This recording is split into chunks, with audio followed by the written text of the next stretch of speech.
I don't hurt people. I don't harm people. I'm genuinely a positive influence. You are renowned. I'm renowned for offensive and controversial. That's not why I'm renowned. I'm actually renowned. Relations. I'm actually renowned for helping young men, because we talk about there's a men's mental health crisis, and we talk about we pretend to care that men are upset. But as soon as I discuss men's issues, it's misogynistic.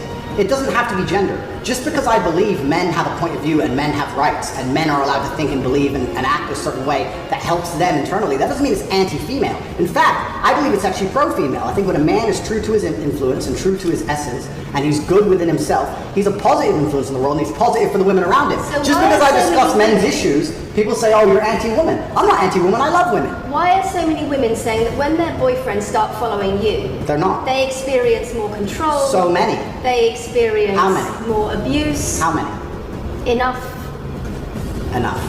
Well, it's the first time I've heard of it. So, in fact... One is too many. Of course, yeah. So, in fact, I've seen thousands and thousands of comments and have endless emails from women praising the fact that their sons are listening to me, praising the fact that their things I'm saying does not worry you. It would worry. It would You're worry. Not concerned about it. It would worry me if I was genuinely damaging the world. But for you to sit here and say, Andrew, you become the most Googled man in the world, you have billions of views, and one woman is now saying that her husband is not the same man she wants him to be, when thousands and thousands of people are saying the opposite, well then I would say that's... I presented you with case after case after case, with quote after quote after quote of people who are genuinely concerned about the impact you're having, and you brush it off as if it's nothing. No, what you have done is come here with an agenda, you come here with loaded questions, you come here with things taken out of context, you come here with things that you don't understand are satirical, and then you're going to also sit and say that one woman said that her boyfriend changed when he watched one of your videos, and then I don't know what you expect me to say to that. Sarcastic and jokes. No. That's how you explain the comments you make. For you to sit down... Would you like to apologise for any of that? For you to sit down...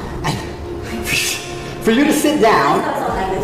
It's fine, no, it's fine, it's easy. For you to sit down and say that one woman said that her boyfriend watched an Andrew Tate video and now he won't do the dishes, or whatever your argument is, and that I'm somehow the worst, most dangerous man in the world because I have a car.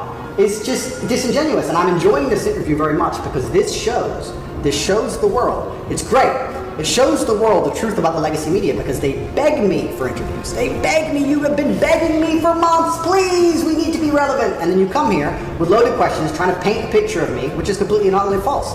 I am a good positive influence for the world. The things I teach men are stoicism, discipline, self-respect, hard work, obeying authority, listening to your fight coach, working hard in school, making as much money as possible in your job. If you actually watch the things I say, if you actually watch my comments about women, I've done long podcasts for hours long about females, talking about protecting for them, providing for them, how I believe women should be treated in a relationship. I've done all of this, but you don't watch any of it, and then you come here and ask me to answer questions I've answered at length thousands of times. Since you came out of custody, there seems to have been a lot about your charity work. Correct. On your social media. I've always done the charity work, but now I'm promoting it. There seems to be a real shift. Yeah. I wonder what's behind that. Well, I've always done the charity work. I've been doing the charity work for years. I believe that it's my legacy to leave a positive influence on the world, and I've been doing charity work for over 5 years. Post my incarceration, my unfair, unjust incarceration, may I add. Post that, I've made it more clear the charity work I'm doing. But this is, once again, very interesting. I spend $25 million a year feeding children, men, male children, and female children. In Turkey, in Syria, in Iran, and Iraq, I literally spend $25 million a year feeding children. And I'm still the worst man in the world because 4 years ago I made a sarcastic comment. Because some people would look at that and say, okay, so before you got money from attracting people to your website by making controversial comments, but that might have got you into trouble. And so now you're looking for a new market. You're looking for a new market of followers who are attracted by a different sort of persona. I've always done the charity work, so that is obviously incorrect. And I have proof that I've always done the charity work, so you're wrong, firstly. I believe that if you have a lot of wealth, you should help people, and I'm helping people. I also think it's very, very interesting that you cannot find another celebrity in the UK or anywhere else who's spending £25 million a year feeding children in war-torn countries. I'm doing that, and I've been doing that for a long time without even mentioning it. I never even said it. And now that I've said it, people are going to attack me for it and say that it's disingenuous. The person in Sudan who's eating the meal, do you think they believe it's disingenuous? No, I think they feel pretty good that Andrew Tate fed them. And to sit here and say that I'm a bad person now because I'm manipulating charity, because I'm using charity, I'm just trying to do good in the world. That's all I've ever been trying to do. When women speak out against you online, disagree with what you say, they describe being bombarded with rape threats, with death threats, trolling by your followers. Would you like to say anything to your followers about Sure. how to behave in that situation? Absolutely correct. I would love to do that. First things first, I've yet to see a female stand up and argue with me online. I don't ever see hardly any. The only women who message me agree with me. Secondly, I don't think that anybody who disagrees with me, male or female, should be trolled. I don't think they should be insulted or attacked. I think the ideas should be discussed openly and fairly and maturely. It doesn't matter if a man agrees with me or disagrees with me, or a female. I don't think my followers should come along and attack her, and if my followers are doing that, I'm upset by that. But let's make a very important clarification. That's not my followers. That's the internet. If you were to log into any video game lobby, I don't play video games, and someone were to sit there and say something stupid, they would be trolled with similar comments. That's the unfortunate reality of the internet as a whole. That's nothing to do with me. But I encourage all of my followers to engage in open discourse and be fair and honest and talk in a way which is mature. There's no need to troll anybody, male or female. Okay. Other things, I wonder if we were giving Andrew one more opportunity to consider whether or not he would like to apologise or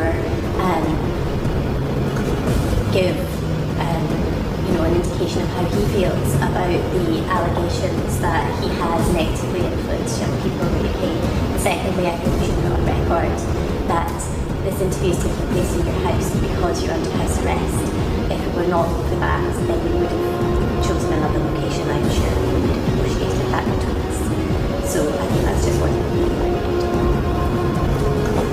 Okay. So, just to put on the record then, you said that you've invited us into your house. Correct. We're here because you're under house arrest. Correct. If you were free to leave, we would have negotiated a more neutral setting.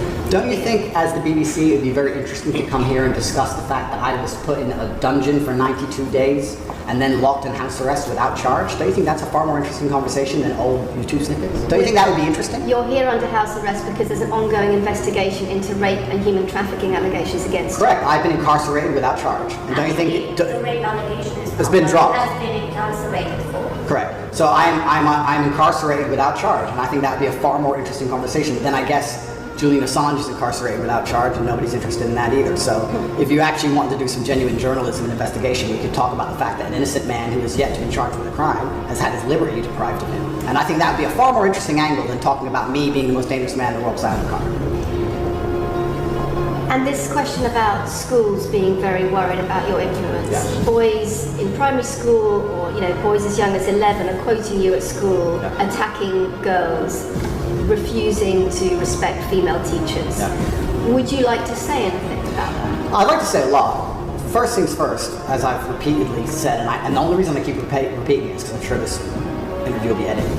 I am a positive force for the world, and I teach children discipline. I teach the world discipline, male or female, of any age. And a lot of women listen to me as well. 40% of the people who listen to me are actually female. Secondly, I do understand with my massive influence, and I am now the one of the most influential people on the planet, that I do have to be slightly more careful with things I say. I'm not going to disagree with that. The idea that I said something 5 years ago on a video that got 300 views... So what do you mean, being slightly more careful? I'll give you an example. Some of the jokes I made 4 or 5 years ago on a YouTube channel that got 300 views, I would no longer make... Like what?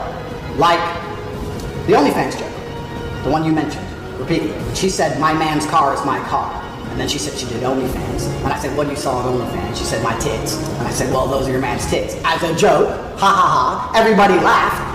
The fact that I could do that on a podcast 5 years ago and only got 300 views, now I understand I'm the most influential man on the face of the planet. I would be more careful with certain things I say. That doesn't mean the things I originally said were genuinely out to harm people. Do you really believe you're the most influential man on the face of the planet? I'm the most Googled person on the planet. Do you believe you're the most influential man on the face of the planet? I'm the most Googled man on the planet.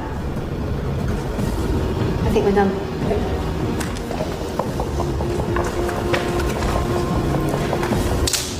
Thanks, Lucy. It was enjoyable.